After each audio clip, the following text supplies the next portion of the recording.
Pessoal, agora que nós já vimos uma quantidade significativa de conteúdo teórico, vamos ver como esses conceitos eles são abordados pelas bancas examinadoras. Então, vamos dar início à nossa segunda bateria de questões. Vamos praticar. Questão de número 10. Ela é uma questão de 2010, da FCC. Ela foi uma questão da Assembleia Legislativa de São Paulo para o cargo Agente Técnico em Arquitetura de Dados. A identificação dos dados que devem ser armazenados no banco de dados, escolhendo a estrutura correta para representar e armazenar dados, e a avaliação das necessidades de cada grupo de usuários para definir as visões que serão necessárias, integrando-as, fazendo com que o banco de dados seja capaz de atender a todas as necessidades dos usuários, são de responsabilidade do alternativa A, projetista de banco de dados, alternativa B, DBA, alternativa C, DBM, alternativa D, ADB e alternativa E, usuário final. Pessoal, quando nós falamos dos atores em cena, nós falamos de um ator em especial que tinha a responsabilidade central dos dados. Estão lembrados? Esse ator ele interage com todos os grupos de usuários, identifica suas necessidades e define as estruturas para poder representar os dados da empresa da melhor forma possível. Pessoal, nós estamos falando do AD, do administrador de dados, ou como ele também pode ser chamado do projetista de banco de dados, certo? Essa questão daí ela é bem interessante, pois ela aborda vários aspectos do AD. Esse tipo de questão aqui eles nos permite aprender a visão que a banca tem em relação a determinado assunto. Vamos voltar ali no enunciado e analisar cada afirmativa e ver a visão que a FCC tem em relação às atribuições do AD. Vamos lá, acompanhem comigo. A identificação dos dados que devem ser armazenados no banco de dados, escolhendo a estrutura correta para representar e armazenar os dados. Pessoal, de fato, o AD ele é responsável por identificar os dados e escolher estruturas apropriadas para poder armazenar esses dados. Agora, como o AD identifica os dados que precisam ser armazenados? Continuando ali na questão, ele avalia as necessidades de cada grupo de usuários e, além disso, ele define as visões que serão necessárias para cada grupo. Pessoal, além de identificar os dados a serem armazenados, os administradores de dados eles também definem visões para cada grupo de usuários. Dessa forma, cada grupo só terá visibilidade das informações que são relevantes para ele. E a questão ainda termina ali afirmando que essas visões elas são integradas, fazendo com que o banco de dados seja capaz de atender a todas as necessidades dos usuários. Pessoal, uma vez que o controle dos dados está centralizado, é possível criar um modelo único que atenda a todas as partes interessadas.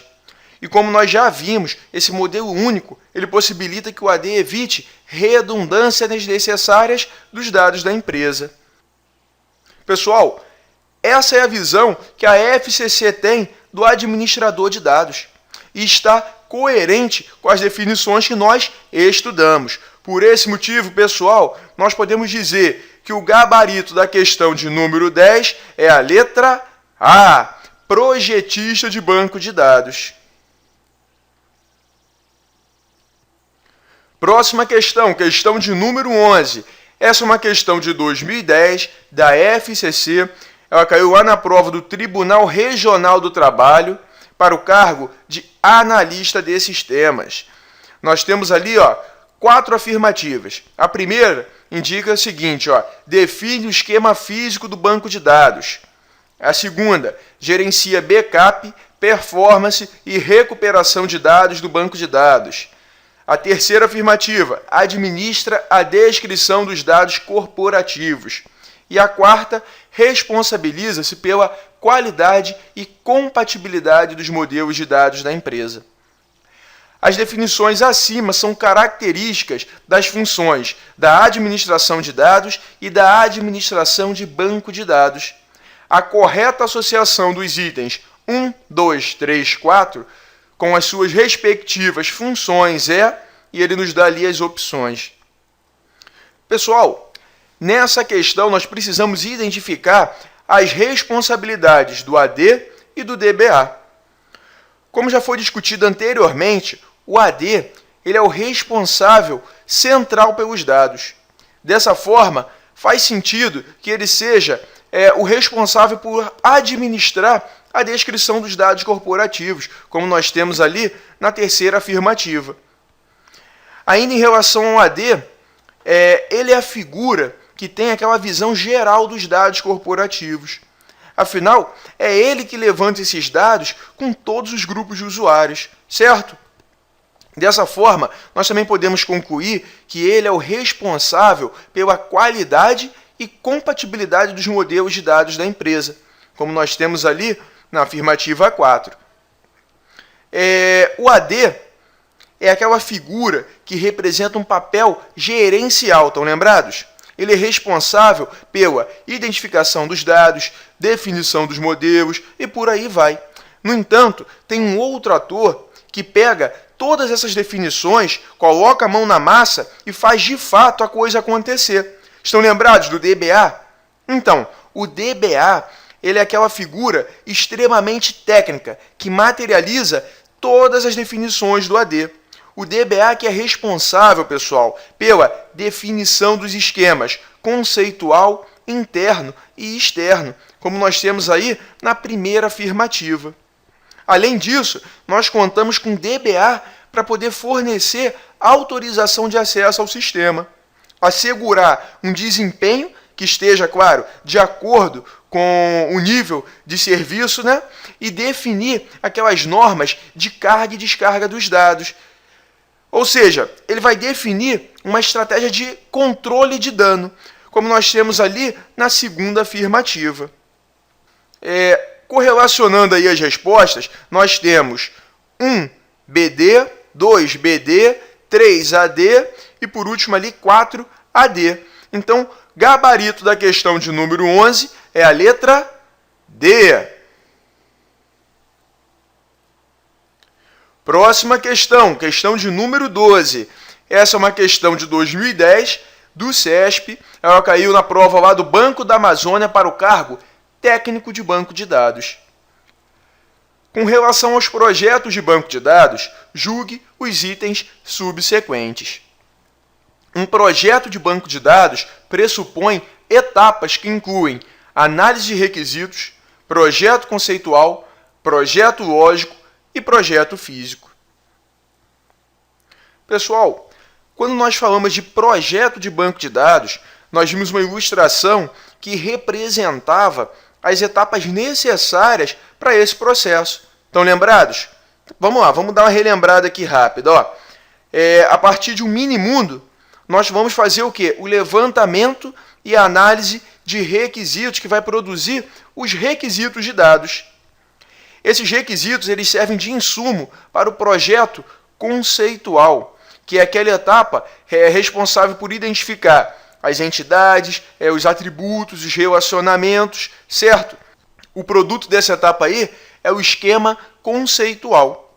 Em seguida, nós temos o projeto lógico, nessa etapa daí que nós vamos implementar o banco de dados real. E por último, nós temos a etapa de projeto físico. Essa daí é aquela etapa responsável por enriquecer o modelo com aqueles detalhes das estruturas de armazenamento. E como saída dessa fase, nós temos o esquema interno. Como nós acabamos de ver, pessoal, de fato, nós temos as etapas que foram mencionadas aí no enunciado, o que torna a questão de número 12 correta. Continuando, questão de número 13. Essa é uma questão de 2009 da ANTAQ, que seria a Agência Nacional de Transportes Aquaviários, para o cargo de analista administrativo. Com relação a banco de dados, julgue os itens seguintes. Um diagrama entidade-relacionamento permite uma representação, em forma de figura, da estrutura física de um banco de dados. Pessoal, de acordo com Date, diagrama de entidade e relacionamento constitui uma técnica para representar a estrutura lógica de um banco de dados. Silberschatz, ele indica que toda a estrutura lógica do banco de dados pode ser expressa graficamente por meio do diagrama entidade e relacionamento. A questão indica que o diagrama ER, ele representa a estrutura física de um banco de dados. Como nós vimos, isso daí está errado, porque na verdade o diagrama ER, ele representa a estrutura lógica de um banco de dados. Próxima questão, questão de número 14. Ela é uma questão de 2013, da VUNESP. Ela caiu lá na prova da Fundação para o Desenvolvimento da Universidade Estadual Paulista, para o cargo analista e programador júnior. Ele nos fornece aí esse diagrama e continuando ali embaixo, ó, considere o seguinte diagrama entidade e relacionamento resultante da modelagem de um banco de dados. Nessa figura, o losango representa alternativa A, atributo, B, entidade, C, cardinalidade, D, normalização e alternativa E, relacionamento. Outra questão muito simples, pessoal. Uma questão relativamente recente, do ano aí de 2013, com nível de dificuldade mínimo. Eu acho que é mais fácil um candidato errar o nome dele na prova do que errar essa questão. Mas vamos lá. Como já estamos carecas de saber, as entidades são representadas por retângulos e os relacionamentos por losangos. Gabarito da questão de número 14 é a letra E. Próxima questão, questão de número 15. Era uma questão de 2010, da FCC, caiu lá na prova do Tribunal Regional Eleitoral do Rio Grande do Sul para o cargo analista de sistemas. Ele nos fornece ali aquele diagrama, ele quer saber se consulta. Ó, consulta é um exemplo de alternativa A, relacionamento primário. Alternativa B, entidade especializada. Alternativa C, entidade generalizada. Alternativa D, entidade associativa. E alternativa E, relacionamento dimensional.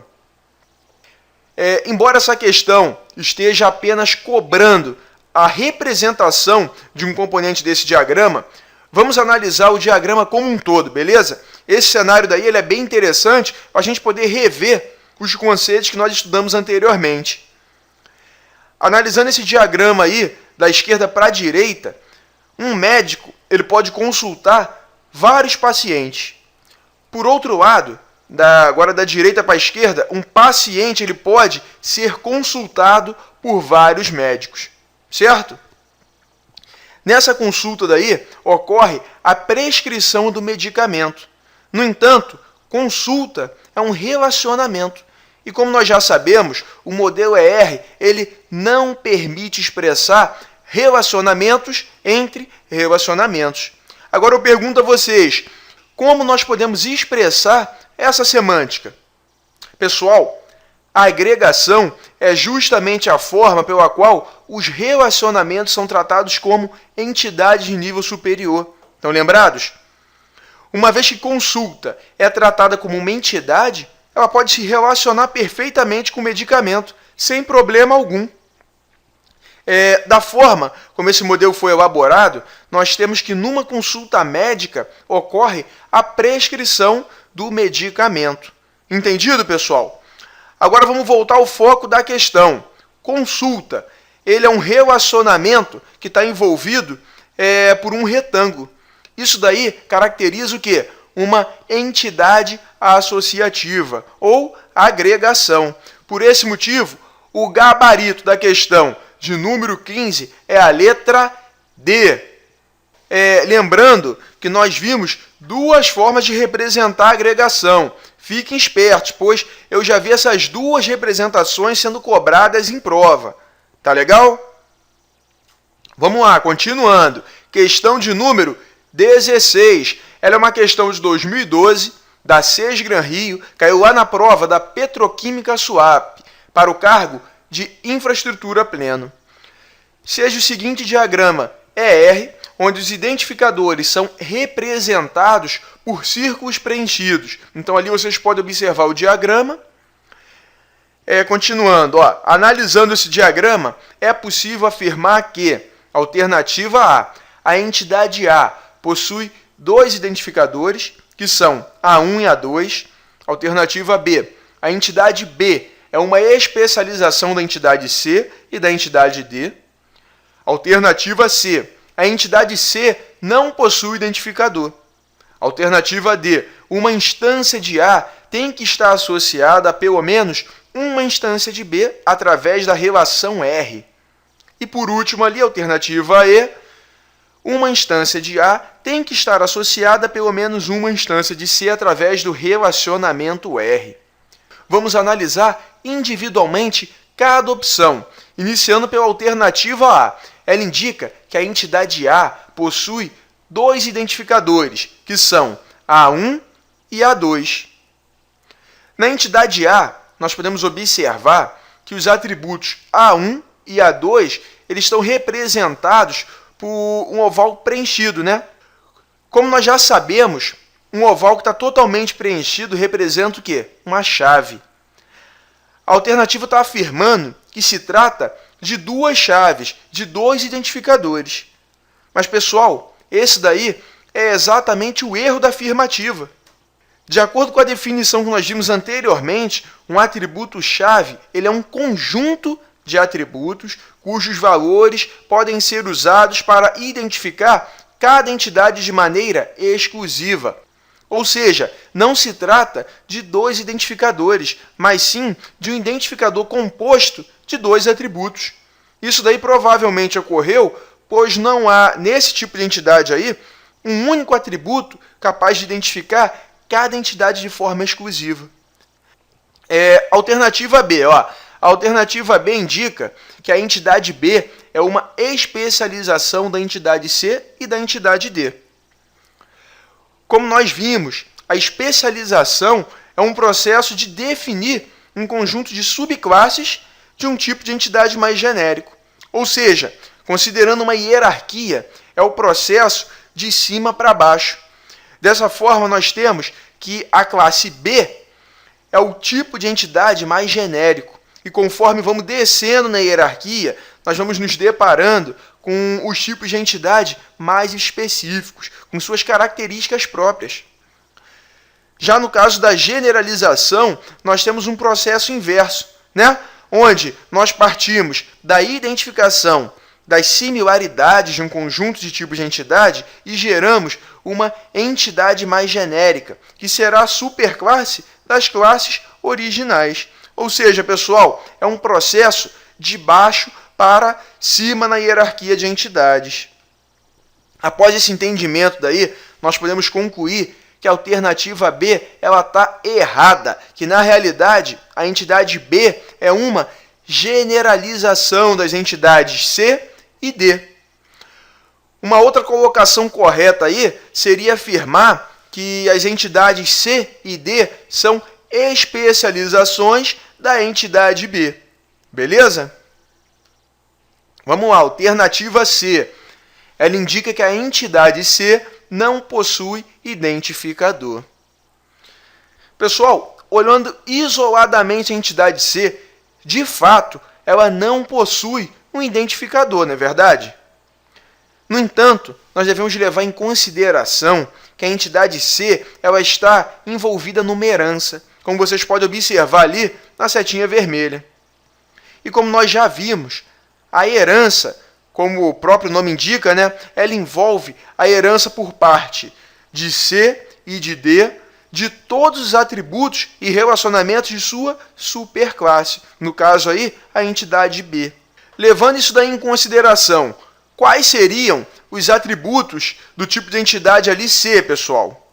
C tem um atributo C1, certo? E todos os atributos herdados de B, no caso B1 e B2, sendo B1 um atributo identificador em B.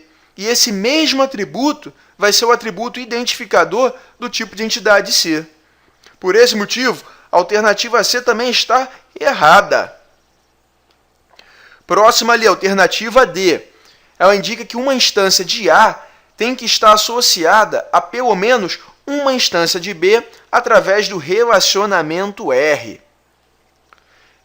Como nós podemos observar lá no diagrama, o tipo de entidade A ele se relaciona com o tipo de entidade B através do tipo de relacionamento R. Observe ali, ó, na setinha vermelha, nós temos a cardinalidade mínima igual a 1, a nossa restrição de participação. Dessa forma, pessoal, fica explícito que a existência de uma instância de A tem que estar associada a pelo menos uma instância de B. Dessa forma, nós podemos concluir que a alternativa D é a alternativa correta, é o gabarito da nossa questão. Para finalizar, vamos analisar ali rapidamente a alternativa E. Ela indica que uma instância de A ela tem que estar associada a pelo menos uma instância de C através da relação R. Quando nós falamos de herança, nós vimos que dentro desse contexto daí, nós temos o conceito de E1, ou seja, uma instância de uma subclasse, ela também é considerada uma instância da superclasse correspondente. E como nós vimos na alternativa anterior, uma instância de A ela deve estar associada a uma instância de B. Fica implícito aí que essa instância de B pode ser uma instância de C ou uma instância de D, levando em consideração o conceito de E1. Então, pessoal, a partir desses princípios aí, fica claro que a alternativa E ela está errada. Isso porque uma instância do tipo de entidade A ela pode existir sem estar associada a uma instância de C. Ela poderia, por exemplo, estar associada a uma instância de D. Tá legal? Aqui vocês podem conferir o gabarito das questões que nós acabamos de resolver.